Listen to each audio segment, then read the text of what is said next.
kalau dalam kalau di daerah Timur Tengah sana biasa ada dua, ada musholal id, ada musholal janazah.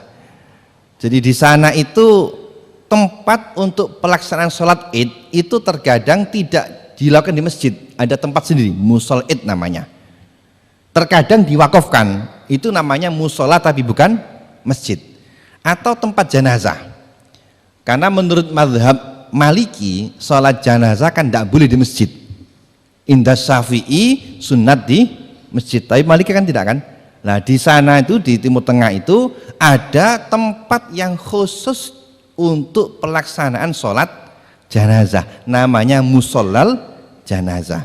Berarti itu bukan masjid tapi tempat yang diwakafkan untuk sholat, tapi bisa juga tidak diwakafkan.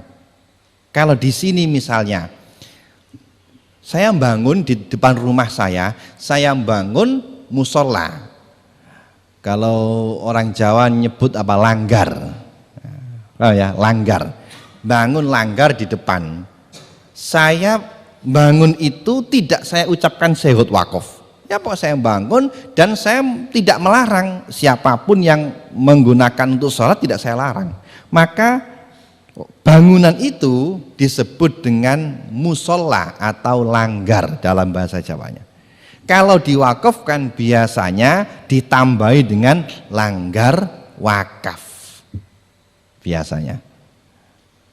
Jadi masjid pasti wakaf, musola belum tentu wakaf. Ada kalanya wakaf, ada kalanya tidak wakaf.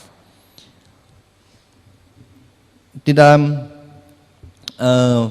menentukan apakah ini musola atau masjid, yang paling menentukan adalah syahudnya.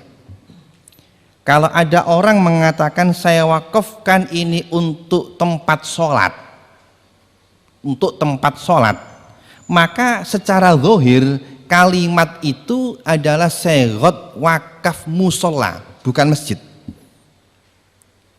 Kecuali kalau diniati menjadi masjid. Jadi wakaf musola itu sharih fil waqfiyah tapi kinayah fil masjidiyah. Kalau ada orang mengatakan saya wakafkan ini untuk musola, tempat sholat, sharihun fil waqfiyah tapi kinayah fil masjidiyah. Kalau dia itu tidak diniatkan sebagai masjid, maka tidak jadi masjid, namanya musola wakaf atau langgar wakaf.